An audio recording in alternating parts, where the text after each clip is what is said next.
Right. Welcome to my webinar. My name is Dr. Thando Sibanda. I'm very excited to have you on here. It's great that you've managed to log in and just be on this call. I know it's early morning, but it's bright and early. We're all fresh and early. Now, what we're going to do is that let me just introduce the platform very quickly. This is a webinar platform. It's a little bit different from a Facebook Live. It is a webinar platform, and so I've got Eugene as my moderator. He's behind the scenes.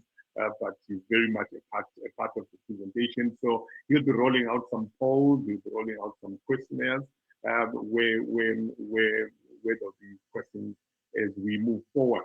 And yeah, also please feel free answer the questions when they come out, and it's these little polls on the side. And also we have a chat. We've got a chat on this call, but the chat is private. So pretty much whatever you are communicating, I will be able to see, and it won't be available for everybody else. And so that's how we're gonna be running it for this morning.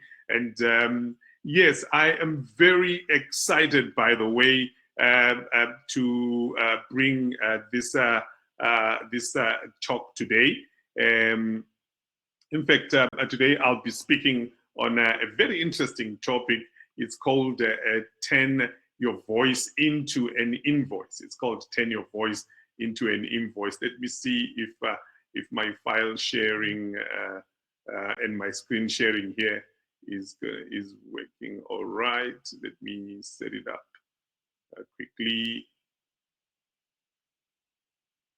All right. There we go. All right. My presentation should be coming up just now. I'll make sure that's available, and we can all work through it. All right, great stuff. I'm sure you can see my presentation there. Let me just move the first slide. All right. Now today we are talking about professional speaking and the art of professional speaking. And the topic of my presentation is called Turn Your Voice into an Invoice. Kind of sounds cool, isn't it? I think, wouldn't it be great if you were to be able to turn your voice into an invoice? I think it's one of those things we take for granted because human beings are born to talk, you know.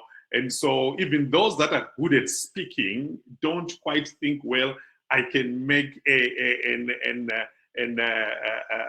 you know, a career out of it, or I can earn money out of it. Well, I think it's very interesting, and it's quite interesting for you to know that the speaking industry is huge. You can actually turn your voice into an invoice, and I'm talking about mastering the art of professional speaking or professional presentation. Now, professional speakers are people who speak business to business, where, for example, like what I do, I go into different companies and I speak in different companies on topics of leadership, culture, change, mindset, you know, teamwork, team effectiveness, you know, neuroscience, self-discovery. So I speak in companies, and that is what I call a business to business speaking. But then also I could speak as a motivational speaker. As a motivational speaker, I would then probably speak to audiences and communicate certain key concepts that help to develop people or lift people from one level to the next. And so professional speaking is huge. In fact, the research shows us that, for example, in the United States, there are 500,000 conferences. And these are conferences that happen annually. And I'm talking conferences that are published out there, not even business to business conferences, no, conferences where speakers are needed. You know, it's a huge industry. I mean, that industry is worth $2 billion US in the hands of the professional speakers themselves. And if you look at just the whole meetings and events industry, if you look at what the states are saying US, that's at least close to 850 billion US dollars. So it's a very big industry. It's a very huge industry. and you can make a living out of it. Whether you live in South Africa here or anywhere else, you can develop your craft to a point where you are able to make an effective living out of professional speaking. But then, well, how then do you turn your voice into an invoice? What does it take for someone to be a good speaker? What does it take for somebody to be able to get to a point where you can invoice for every time you speak? I kind of like that, isn't it? Yeah, every time I go speak, there is an invoice. Yeah, well, let's look at what it takes. What should be in place in your speaking? How ready should you be? And how do you take things forward? Well, I want to start by a quote from Ralph Waldo Emerson. By the way, this is part of, this is just the beginning phase. There's a masterclass. There are 5 masterclasses that I do after this, where I really take you deep into helping you on and get your craft ready. Remember, Ralph Waldo Emerson says all great speakers were once bad speakers. All great speakers were once bad speakers. So the point here that I'm going to share with you is that all speakers begin somewhere. All the speakers start somewhere. There is no one who was born an amazing speaker and one day they looked and voila, there was a stage open for them and they were able to speak and get paid. Everybody begins somewhere, even the best of the best, whether you're talking Rich Mulholland or you're talking Les Brown, you know, or you're talking Zig Ziglar, or even all your best speakers, all your great speakers were once bad speakers. I was a terrible speaker. In fact, I had a stutter when I was a kid. And so thinking of just getting into professional speaking was probably the last thing I could have thought of back then. And even when I started, guess what? I wasn't that great, because all speakers begin somewhere. And all great speakers were once bad speakers. And maybe you can look at yourself today and think, well, am I a good speaker? Am I a great speaker? Or I'm starting, or when you stand in front of people, there's butterflies, your throat goes dry, and your mind goes blank. Guess what? These are all things that befall even the greatest of speakers. You may be there today, but guess what? All great speakers, not good speakers, no, all great speakers were once bad speakers. Now, and I want to say that this concept is called glossophobia. You know, glossophobia is the fear of public speaking, and it's real. The fear of public speaking is real. In fact, it's called glossophobia. A lot of people, the moment they stand in front of others, they start freaking out. Why? Because the fear of public speaking is real. And in fact, a glossophobia, or the fear of public speaking, it ranks #1 in the top 10 phobias in the world. Can you imagine? You'd think that speaking is something we've done as kids, but this is more than just talking. This is speaking something. Talking in front of people, whether it's an audience, whatever it is.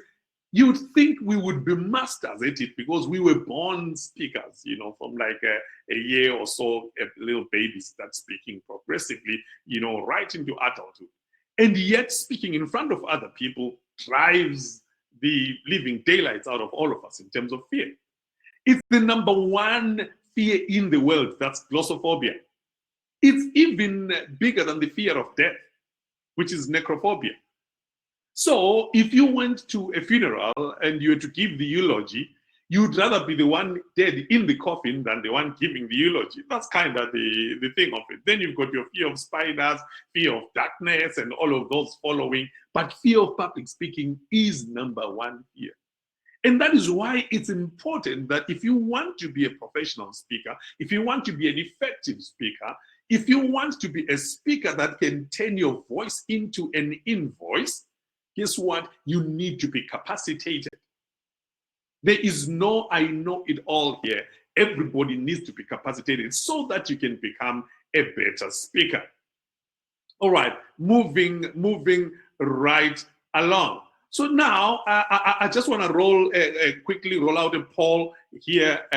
It's gonna come out on the right side of your screen. You know, just take a moment to fill it in if you can. It's going to come out on the right side of your screen. It says, how comfortable are you with speaking or presenting in front of an audience? How comfortable are you speaking and presenting in front of an audience? I think that's a very cool question. Let's check out the poll. Let's check out that poll, and if you can answer the poll, you know, and let's see how it goes. Let me see. All right. I think the poll should be coming up on the right side. Right. So in this in this session, I think it's very important. Let's participate if you can. And by the way, whatever you share on the poll, I'm the one that gets to see it. It's not everybody else that gets to see it. So yeah, let's answer that poll. I think as we move forward, I'll come back to it. Yeah, but how comfortable are you with speaking in front of an audience? Are you one of those people who just freaks out? Are you one of those people who's pretty comfortable? Are you one of those people who is okay? All right. Now, and also don't be afraid to communicate or to participate.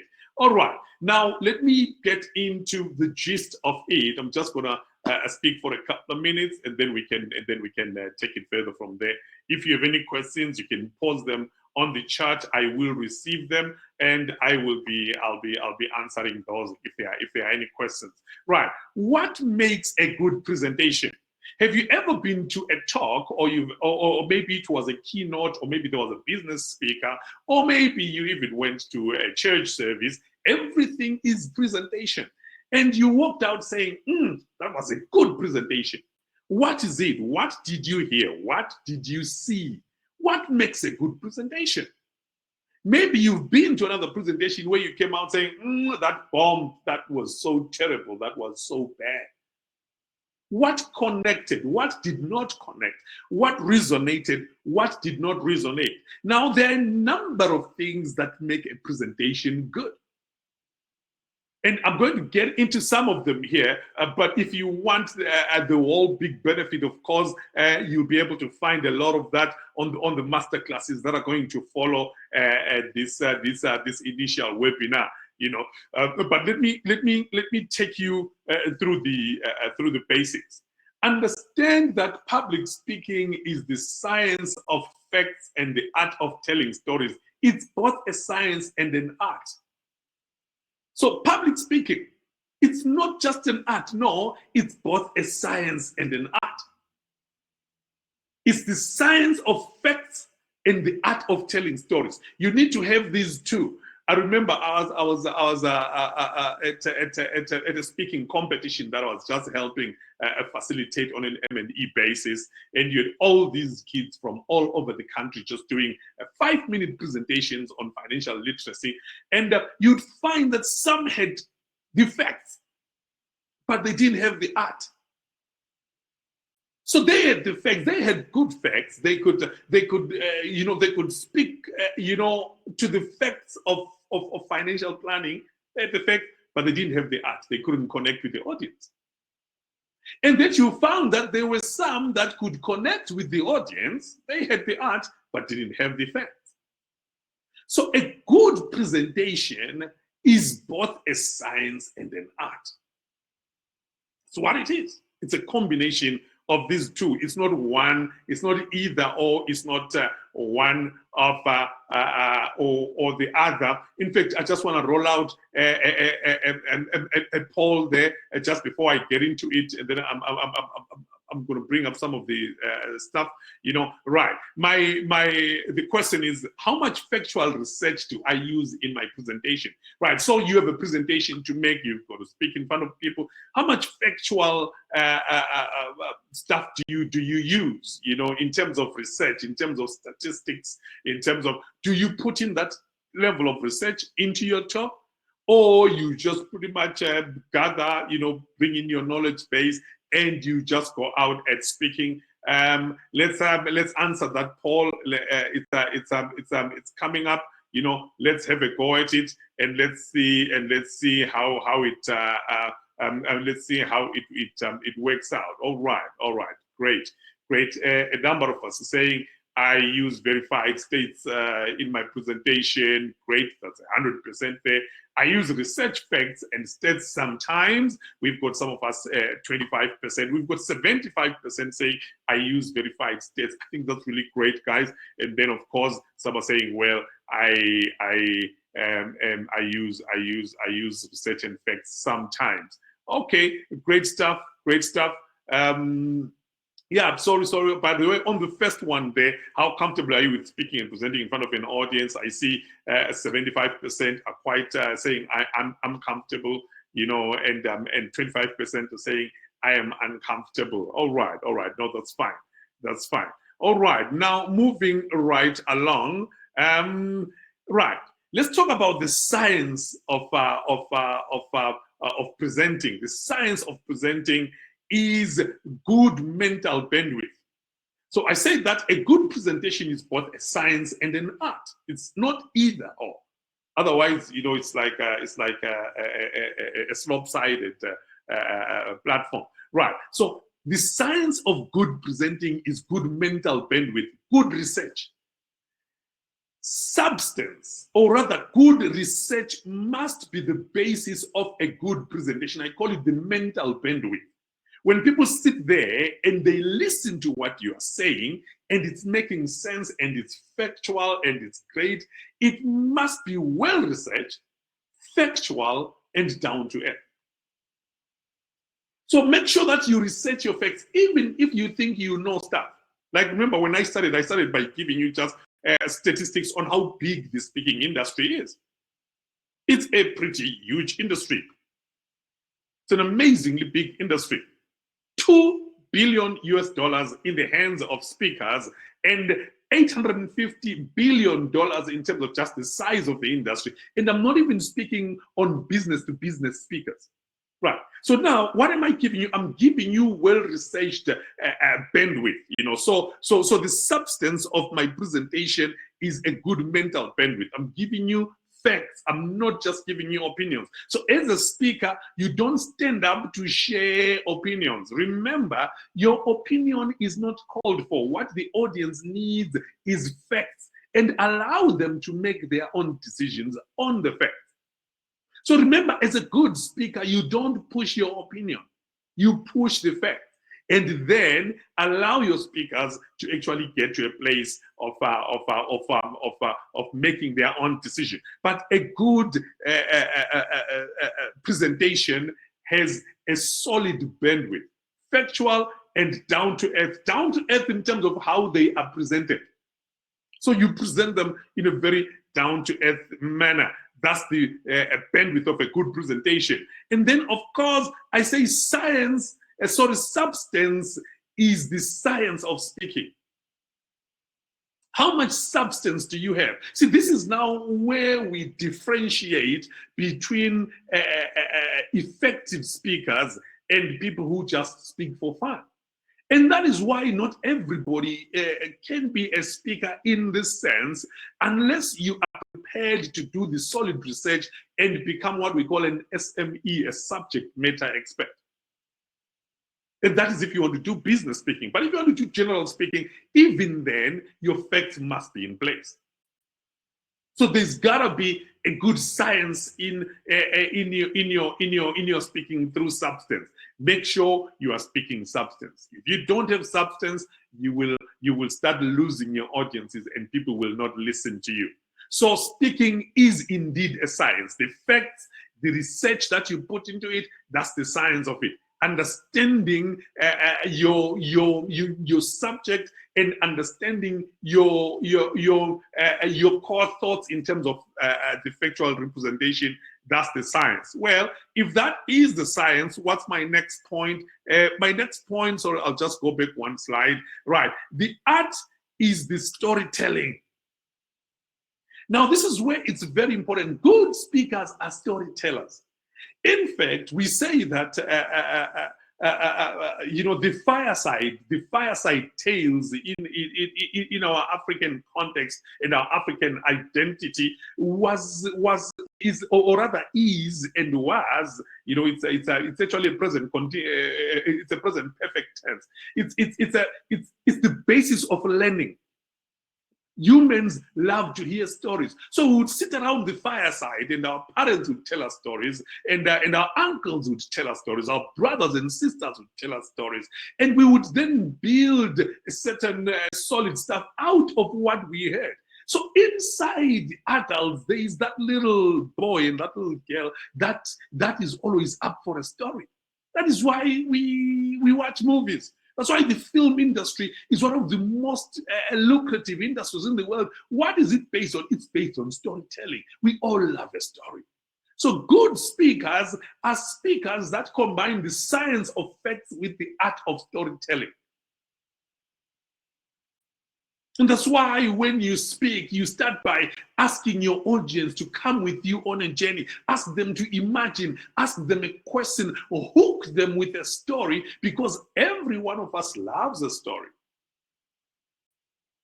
So a good talk has good science based on fact, and it has good art.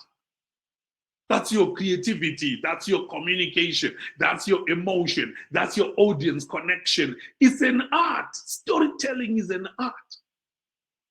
And there are a lot of resources, by the way, that you can engage in if you want to become good at storytelling. I deal with that in the master classes that follow after this one. So it would be great for you to engage in that.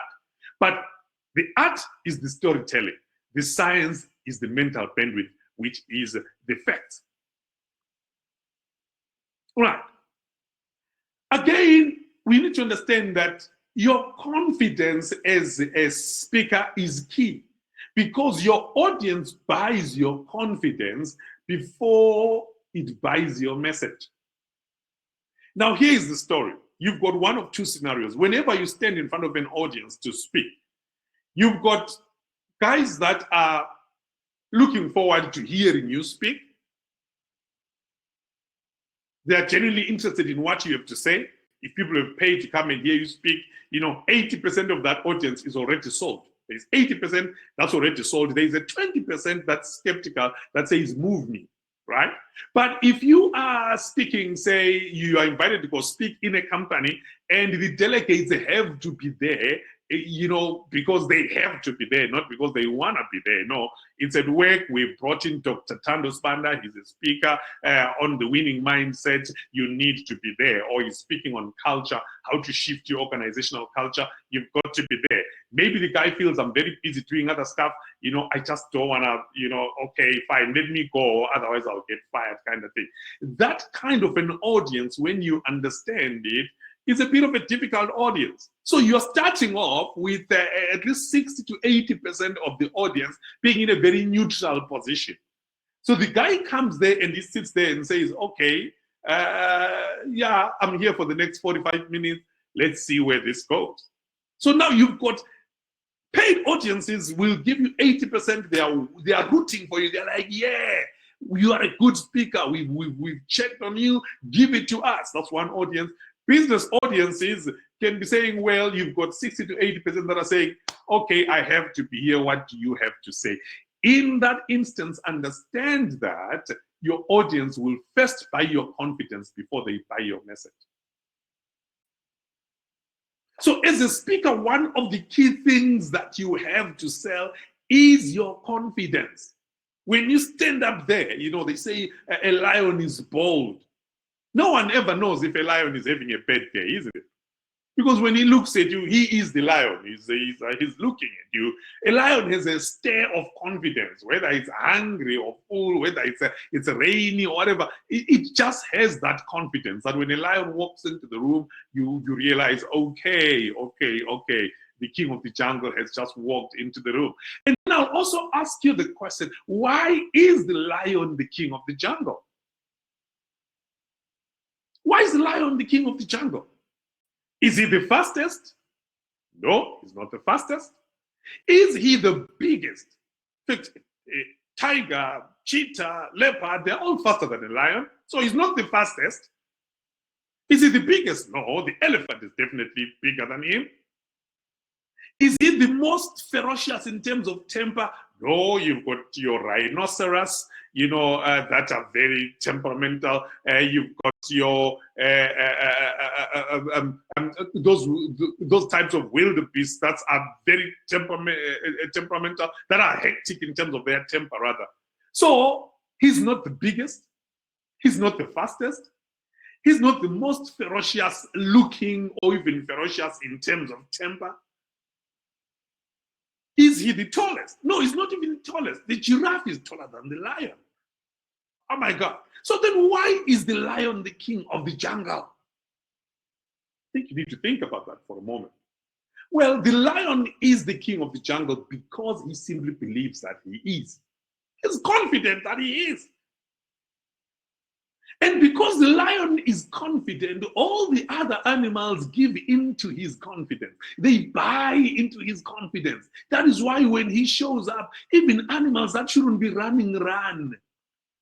When the lion starts moving, elephants, hundreds of pounds heavier than a lion and with tougher skin than a lion, will scuttle for safety. When the lion shows up, giraffes, tall and majestic, start running. When a lion shows up, everything is in disarray. Why? This guy is the king of the jungle. Guess what? It's his confidence. It's his confidence. I want to challenge you and say that when this lockdown is over, by the way, I want you to walk into the mall, walk with confidence, just walk 25% faster. The moment you walk 25% faster, guess what? People are going to make room for you. People will open the way for you. Because confidence opens doors. So people buy your confidence before they buy your message. The way you stand up there, if you stand up in front of people and you stand up like this, it means I don't know what I'm doing. If you stand up in front of people and you are scratching your head before you start talking, believe me, you are losing most of your audience. If you stand up there, you drop your clicker or you drop your laptop and things start falling out of your pockets and you are all shivery, guess what? You are losing your audience because your audience buys your confidence before they buy your message. So effective speakers are speakers that bring their own energy onto the stage. They come with their own energy, and their energy infuses into the audience, and the audience opens up subconsciously, and they say, I can listen to this guy just from his sheer confidence. So confidence is what they buy. Confidence is the module. Build on your confidence.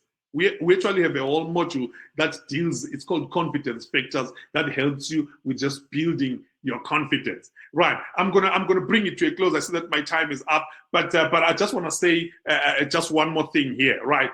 Preparation. And I'm gonna give you an example from the Marines.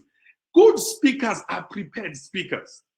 In fact, you never rise to the occasion, but you will always descend to the level of your preparation. That's what the Marines believe. They believe that you never rise to any occasion, but you will always descend to the level of your preparation. That is why preparation is key. Never stand in front of an audience unprepared. Whether you are a teacher, you are a speaker, you are speaking in a church, you are speaking in a company, you are speaking in any, never take your audience for granted because you will never rise. There is nothing like rising to the occasion. Where you are, you will always descend to the level of your preparation. So this is my point. Your audience is here. Your preparation must always be here. So you prepare there so that when you stand in front of the audience, you descend to over there. When you descend to there, the audience can learn from you. The audience can appreciate what you're saying because you've descended from there to there. So your preparation must always be above the knowledge of your audience. It's there. So that even if you descend when you are presenting and you get to this level, guess what? When you get to this level in your presentation, your audience still looks up and says, wow. So your audience says, wow, because you descended there. But if your audience is here and your preparation starts here, when you descend in front of them, when you are speaking, you will land there. And the audience looks down at you and says, not worth my time. So you will never say, it's okay, I'm going to prepare there, and then I'm going to rise to this level, or I'm going to rise above my audience. It never works like that. Energy without substance will still tank you. That is why you never rise to the occasion, but you will always descend to the level of your preparation. As a speaker, prepare there, so that you will descend here. When you descend here, your audience looks up and says, wow, that was great. Preparation, preparation, preparation. I've been a speaker for a number of years now, and I still never take my audience for granted. I even prepared for you this morning. I was up early at 5 in the morning and making sure I am ready. Yesterday, the other day, I make sure I am ready. Why? Because if I prepare here, I will always descend to this level. And as long as the audience is here, I know I'm winning. So my client, if I'm speaking on behalf of a business, is excited. If I'm speaking, if it's my own event, I'm excited. The people are excited, and they walk out of your presentation feeling like, I got something very valuable today. And my last slide is that a good meal is a great combination of ingredients. Remember, every meal is the culmination of a strategy. Everything takes a strategy. If I'm gonna make some lasagna, pap or mealie meal cannot be a part of my strategy. If I'm gonna go to Cape Town, if I want to drive to Cape Town and I'm gonna take the N1, guess what? The N3 to Durban is not a part of my strategy. If I set off to Cape Town and I pass Bloemfontein, I know I'm going the right direction. But if I set off to Cape Town and I find myself I'm in Hammanskraal, or I find myself I'm in Maritzburg, I've gone the wrong direction. So a good meal is a great combination of ingredients. So is a good presentation. Your presentation must be 4 things. It must be crafted. Before you speak it, sit down and craft it on paper. What am I going to talk about? What do I want my audience to hear? What do I want them to see? What do I want them to feel? What do I want them to take away? See, these are things, yes, I get deeper into them much later, but these are things that you craft your presentation, then formulate it well. I'm going to start with this example. I'm going to use this window to show them what I'm talking about. And then from there, I'm going to go to so that there is a certain flow in how you're building your argument. So you craft it, you formulate it, and then you rehearse it. A good presentation is rehearsed. You can never rehearse enough. Rehearse in front of the mirror, rehearse in the shower, rehearse in the kitchen while you are preparing them. Rehearse, rehearse, rehearse, because you can never be over-prepared for your audience. Great speakers are speakers that rehearse. They say you rehearse until you don't want to rehearse. Then you know you are ready. Then lastly, it must be 100% you. Never impersonate someone else on stage. Don't stand there and pretend to be somebody else. Remember, people buy your confidence, and your confidence comes from your originality, and your originality is you. I spoke about the fingerprint. The fingerprint is unique to you. It's your unique identity. It's an identity marker. Your presentation must be 100% you. So I don't try to be somebody else when I speak. I am myself. I speak as myself. I communicate as myself, and that is what makes a good and winning presentation. It is my sincere hope that you can be able to, from here, evolve, get more equipped and become a winning presenter, become a winning speaker. In fact, I just want to close with this poll. How useful was this information today? How useful did you find this information? That's my last poll. I'd like to hear from you. Great stuff. I can see the responses coming in very useful. I learned something new. I'd love to get more training in this area.